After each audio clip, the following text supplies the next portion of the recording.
Hello, magandang pagkakataon muli. Magandang Sabat sa ating lahat mga kapatid. At tayo naririto naman sa ating isa pang pangangaral ng salita ng Diyos. At sa kinalalagyan ko, narito tayo sa Bangon Bukidnon, sa lupa kung saan ako'y naglalagi na nagtatanim-tanim ngayon. Dito rin ako nag-aaral. Dito na rin ako sa mas maraming mga araw sa aking buhay ngayon. Tayo magpapatuloy at tayo muna ay manalangin. Aming Panginoong makapangyarihang Diyos, aming pinupuri ang inyong dakilang pangalan sa pagkakataon na kami ay katanggap ng inyong mga biyaya ng inyong salita. Dalangin namin na turuan nyo kaming makinig na ayon sa pananampalataya. At turuan nyo kaming makaunawa sa mga bagay na dapat naming unawain at tanggapin. Samahan nyo kami sa bawat bagay na aming pakinggan. Sa pangalan ni Jesus. Amen. Iwanan muna natin mga kapatid ng sandali ang awit 119 na tayo'y dadako sa isang mensahe sa hapong ito. Tayo'y pupunta sa aklat ng Epeso. Siguro sa nakalipas na mga panahon ay maaaring nadaanan na natin ito. Ngunit nangailangan lamang na ating pag-aralan muli at maaaring paalaala sa atin. Sapagkat ang Apostol Pedro nagsasabi sa pangalawang Pedro 1 na kailangan itong tinatawag na paalaala. Ang salita ng Diyos ay maaaring alam na natin, maaaring nabasa na natin, maaaring narinig na natin. Ngunit kailangan tayong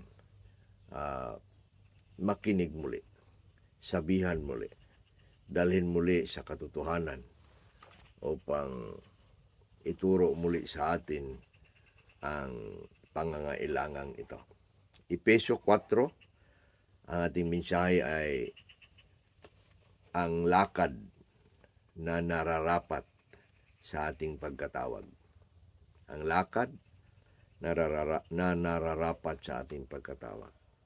Sa Bagong Tipan at sa kabuuan ng Biblia, ang pamumuhay Kristiyano ay tinatawag na lakad.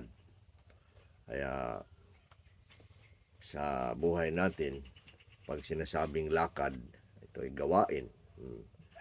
Ito ay isang misyon or itong isang trabaho. Ngunit sa Biblia, ang lakad ay pamumuhay. Paraan ng pagsunod sa Panginoon. Ang mga Kristiyanong mananampalataya ay mga tinawag. Tingnan natin ang salita ni Pablo sa pagkatawag sa atin. At ang dapat lakad natin na nararapat sa ating pagkatawag. Ang mga Kristiyanong mananampalataya ay tinawag. Ikaw at ako ay tinawag ng Diyos. Tinawag tayo mula sa kamatayan patungo sa buhay. Tinawag tayo mula sa kadiliman patungo sa liwanag. Tinawag tayo mula sa pagkaalipin patungo sa kalayaan.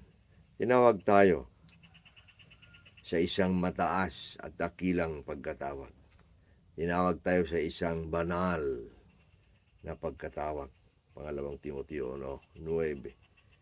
at tinawag tayo ayon sa kanyang layunin. Roma 8:28. Tayo tinawag. Dito sa Efesyo 4, tingnan natin kung ano-ano ang mga paraan ng ating nararapat na lakad. Mga paraan ng ating nararapat na lakad ayon sa ating pagkatawag.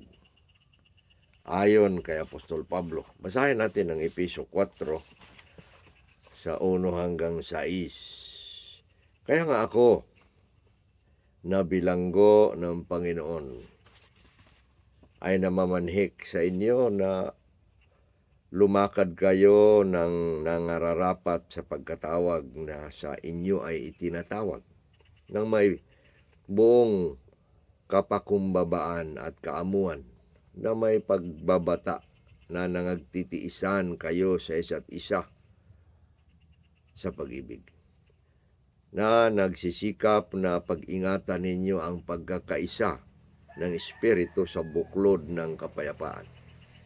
Mayroong isang katawan, isang Espiritu, maging kung paanong tinawag kayo sa iisang pag-asa ng inyong pagkatawag. Isang Panginoon, isang pananampalataya, isang bautismo, isang Diyos at Ama ng lahat, na siyang nasa ibabaw ng lahat at suma sa lahat at na sa inyong lahat. Ito mga kapatid ang salita ng Kapitulo 4 sa Efesyo tungkol sa nararapat na lakad. Ano dapat ang lakad natin ayon sa ating pagkatawag, ayon kay Apostol Pablo? Sa 2 hanggang 3, dalawang bersikulo po lamang, naglalahad ng mga paraan kung paano natin lakarin, kung paano natin isagawa ng ating lakad, ng ating pamumuhay, ang ating pagkatawag. Si Apostol Pablo ay isang bilanggo. Sa bilangguan siya ay nagsasalita, nasumulat, at siya ay namamanhik. Namamanhik, ano ba yun? Siya ay nakikiusap. Siya ay humihingi ng pakikinig, requesting. Nagsusumamo si Apostol Pablo sa mga taga-Efeso.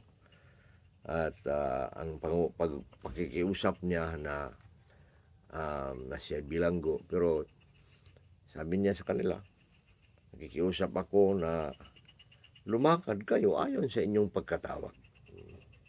Diba? Kung na tayo tinawag na maestra, guro, yun ang pamumuhay ng guro. Kung ikaw ay doktor, yun ang pamumuhay dapat ng doktor.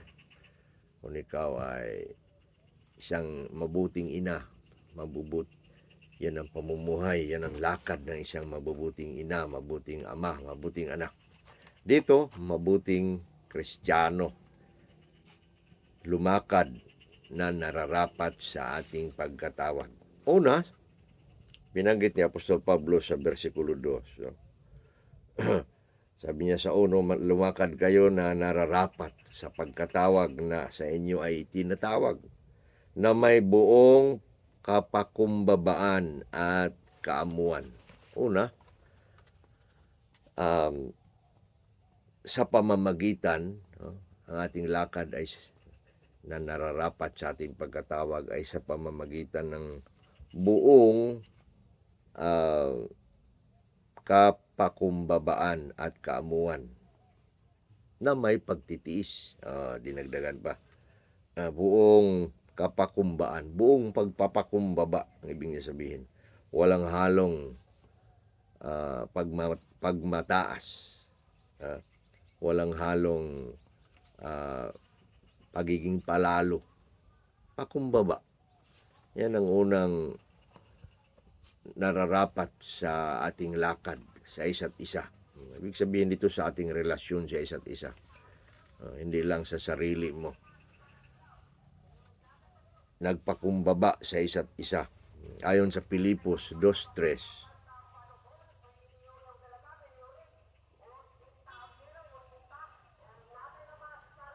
Ayon sa Pilipos 2:3, huwag ninyong gawin, sabi ni Pablo, huwag ninyong gawin ang anumang bagay sa pamamagitan ng bangayan o sa pagpapalalo, kundi sa kapakumbabaan ng pag-iisip ay ipalagay ang bawat isa na lalong mabuti kaysa kanyang sarili. Tingnan nyo ang payo ng Apostol Pablo. Siyang sumulat ng Episo, sumulat din siya sa taga-Pilipos. Sabi niya na huwag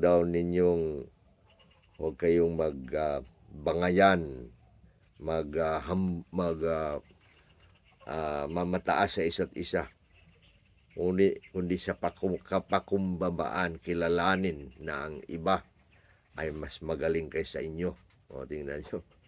Karamihan kasi magpapataasan, magaling ako sa iyo. Pero dito, sabi ni Pablo, mas magaling ang iba kaysa akin, kaysa sa inyo. Diba? Mas magandang pakinggan yan. At yan ang salita ng Diyos. Buong kapakumbabaan at pangalawa, kaamuan. Sa English pa kanina,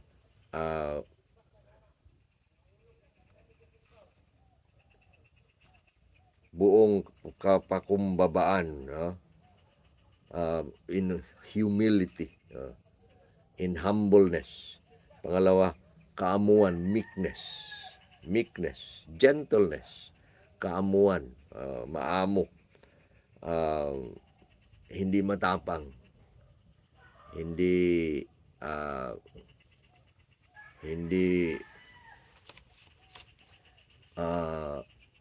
mahirap kausapin, madaling kausapin, maamo, malambot. Ayan.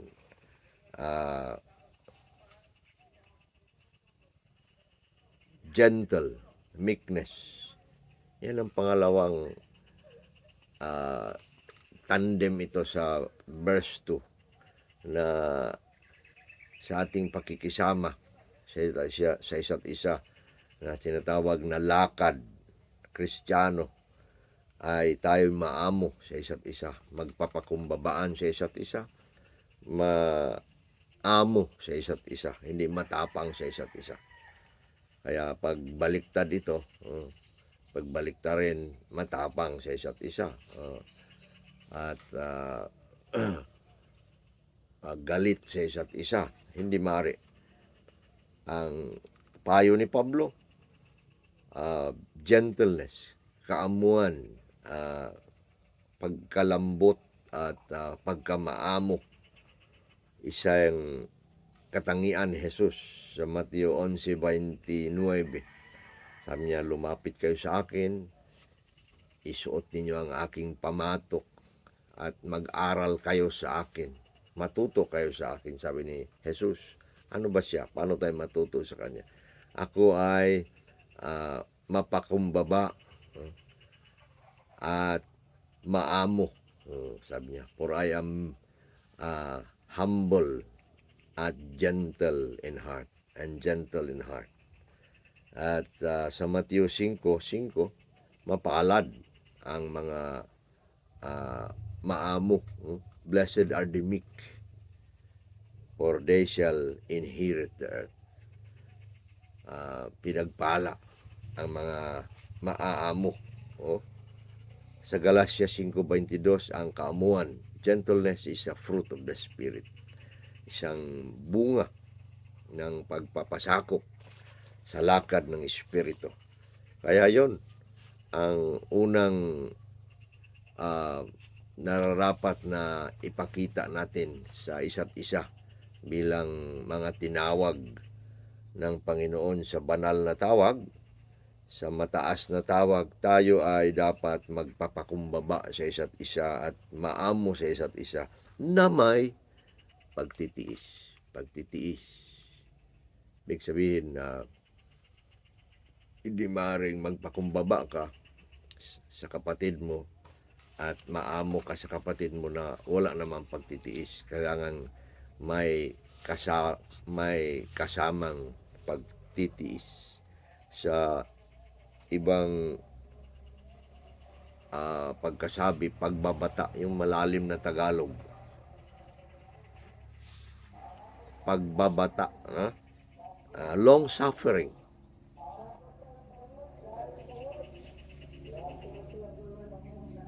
Pagbabata, isang ugali na nagkailangan tayo. Nangangailangan tayong isagawa itong pagtitiis. Magpakumbaba sa isa't isa at maamo sa isa't isa, ngunit matiisin sa isa't isa. Yan ang una, mga kapatid, upang ilakad natin bilang magkakapatid, bilang magkakasama ang lakad Kristiyano bilang mga tinawag sa kabanalan ay magpakumbaba sa isa't isa at maamo sa isa't isa na may pagtitiis. Pangalawa, sa pamamagitan ng pag-ibig na mapagtiis, bearing sa English pa, with one another in love, forbearing, yung sa English na salitang forbearance, sa pamamagitan ng pag-ibig na may pagtitiis. Yan ang dulo ng verse 3, na nagtitiisan kayo sa isa't isa sa pag-ibig. Ang pag-ibig ay mapagtiis. Isang katangian ng pag-ibig ay mapagtiis. Sa 1 Corinto 13, si Apostol Pablo ay gumawa ng mga description ng pag-ibig, mga kapatid. Gumawa siya ng characteristics of love, kung ano ang pag-ibig. Sabi niya, ang pag-ibig ay mapagbata, mabait. Ang pag-ibig ay hindi naiinggit. Ang pag-ibig ay hindi nagmamataas sa sarili, hindi nagmamalaki, hindi umaasal ng sarili ng di nararapat, hindi naghahanap sa ganang sarili, hindi madaling magalit, hindi nag-iisip ng masama. Yun, kaya mapagtiis. Yung lahat ng description ni Pablo dito sa ating binasa ay nagsasabi ng matiising pag-ibig, pinakikisamahan, at dinadala ang bawat isa sa pag-ibig. Pag-ibig ang siyang tatak, mga kapatid, at tanda ng pagiging alagad. Ayon sa salita ni Kristo sa Juan 13:34-35, isang batas na ituturo ko sa inyo, iiwan ko sa inyo, mag-ibigan kayo sa isa't isa, sabi niya. Kapag nag-ibigan kayo sa isa't isa, makikilala ng lahat ng sanlibutan na kayo nga ay aking mga alagad. Yon, tanda, mga kapatid, na tayo Kristiyano, alagad. Mga alagad ni Kristo ay sapagkat meron tayong tanda na ibinigay niya, ang pag-iibigan. Sinabi dito, pag-iibigan na mapagtiis. Ibig sabihin, nangailangan lamang na magtitiis tayo sa isa't isa. Iba't iba ang ating ugali, ang ating pananalita, ang ating kilos, ang ating pag-iisip. Ngunit naging Kristiyano tayo ay tinuruan tayong tanggapin ang bawat isa. Ibig sabihin, dapat tayo magkakasundo kahit iba't iba ang ating Kristiyanong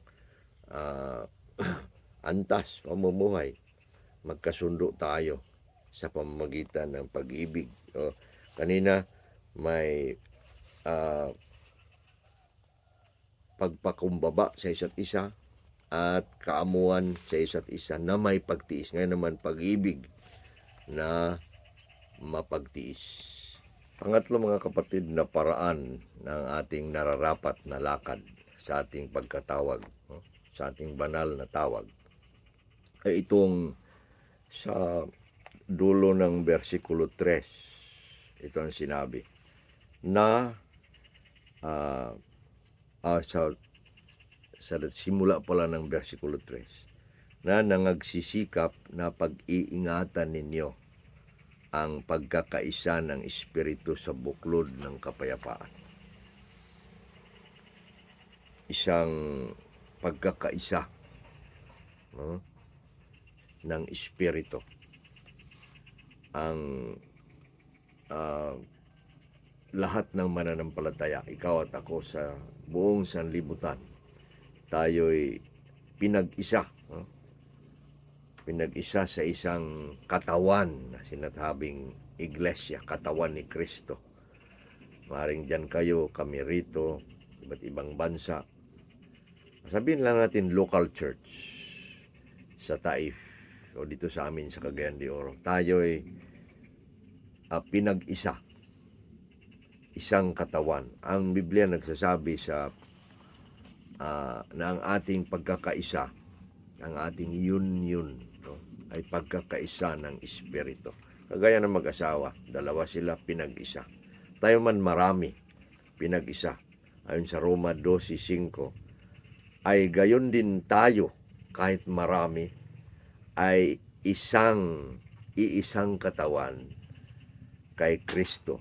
At ang bawat isa ay mga bahaging nagkakalakip sa isa't isa. Tingnan niyo, bahagi na nagkakalakip sa isa't isa. Hindi naghihiwalay. Kaya dapat pag-iingatan ito. Ang katotohanan ito ay totoo.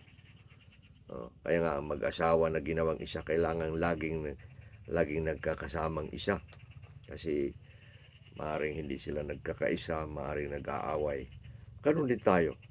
Ang salita ng Diyos na iniutos sa atin sa 3, nagsisikap. Ito ang utos sa atin. Sinisikap na pag-iingatan. Dalawang mabigat na salita. Pinag-iingat na nagsisikap. Nagsisikap na pag-iingatan ninyo ang pagkakaisa sa Espiritu. So, parang volatile ito, parang madaling masira, parang madaling mabasag. Di ba mga bagay na madaling mabasag, gaya ng itlog, gaya ng bubog, naggarapon, kailangang ingatan ng paghawak, ingatan upang hindi masira, hindi mabasag. Ganito ang ating pagkakaisa, ingatan, at sa pag-iingat natin sinisikap ang pagkakaisa sa Espiritu. Paano daw? Sa buklod ng kapayapaan. Yan, buklod, bond of peace. Itong ang ating kapayapaan ay isang bond, isang parang tali, tinatalian tayo. Kaya ang pagkakaisa ng Espiritu ay natatalian ng kapayapaan at pinagsisikapan na maingatan dahil maaring masira. Paano nasisira ito? Sa ating hindi pakumbaba sa isa't isa. Hindi tayo maamo sa isa't isa. Wala tayong pag-ibig sa isa't isa. At hindi tayo nagtitiis sa isa't isa, kagaya ng sinabi kanina. Yun ang sumisira. Kaya kailangang iingatan, at kung maaring mawala, ibalik. Ingatan, sikapin. Paraan ng Diyos na ang ating lakad ay umayos sa ating pagkatawag. Masikap tayo sa pagkakaisang ito. Ang Biblia nagsasabi sa 1 Corinto 12:13, tayo'y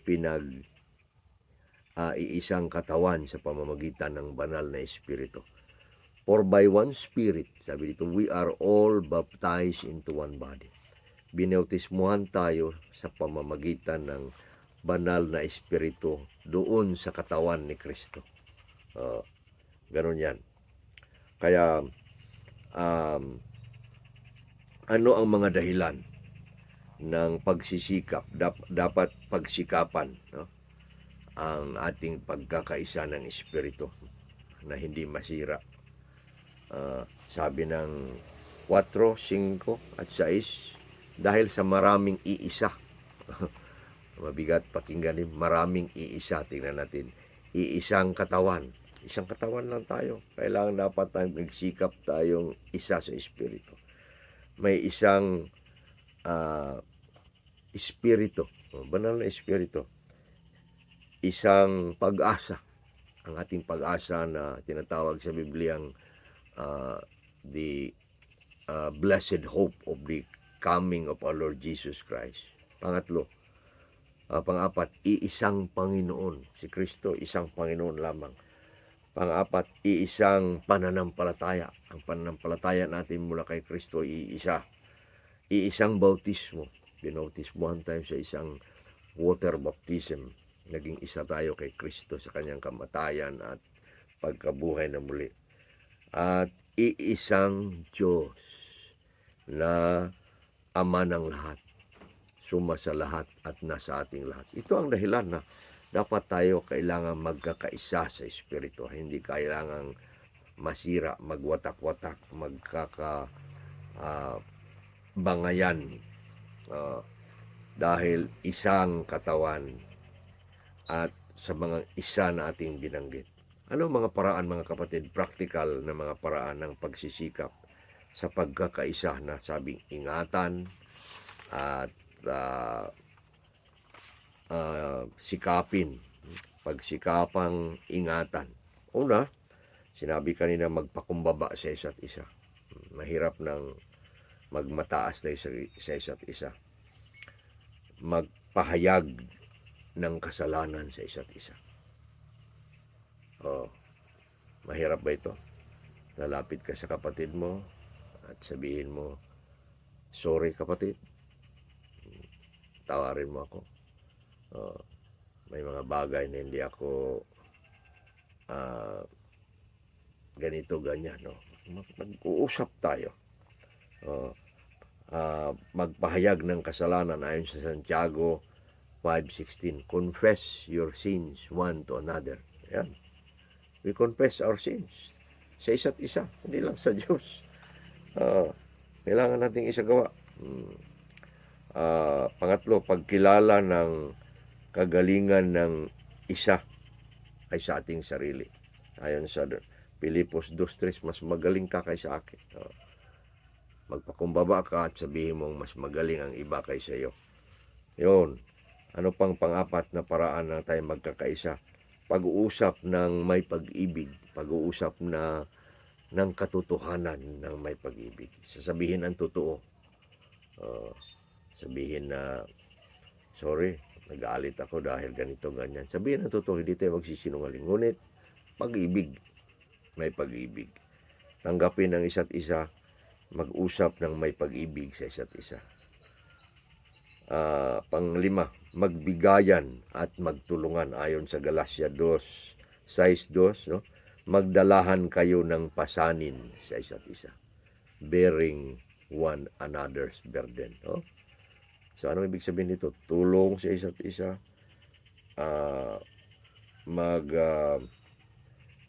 bigayan sa isa't isa.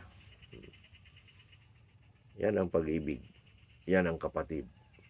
Kaya ito ang tatlong mga paraan na sinabi ni Apostol Pablo, mga kapatid, kung paano tayo lumakad na nararapat sa ating pagkatawag bilang mga tao sa liwanag, mga tinawag sa liwanag, tinawag sa kabanalan, tinawag sa mataas na tawag.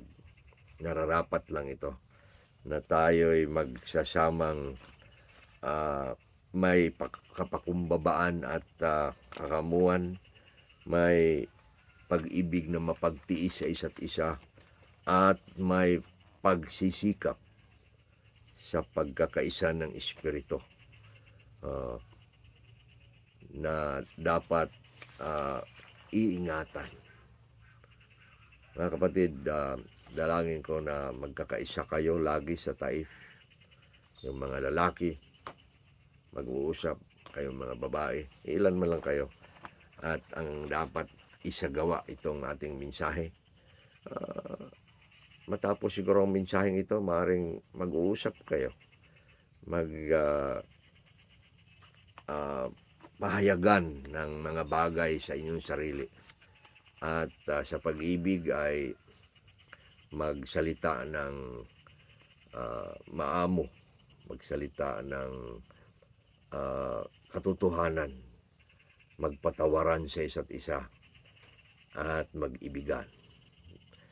Purihin ka aming ang Amang Diyos sa inyong salita na aming pinakinggan, pinag-aralan. Samahan niyo kami patuloy sa pagsasagawa ng mensaheng ito. Tulungan niyo ang aking mga kapatid na magkakaisa sa espiritu, ng kanilang pagpakumbaba at kaamuan ay makikita, at ang kanilang pag-ibig na may pagtitiis na dinadala ang bawat isa, tinatanggap ang bawat isa. Purihin ka sa iyong salita na biyaya sa amin sa pangalan ni Kristo Jesus. Amen. Salamat mga kapatid, hanggang sa sunod natin pagkikita naway maging maayos din ang ating anniversary sa sunod na mga linggo. God bless you.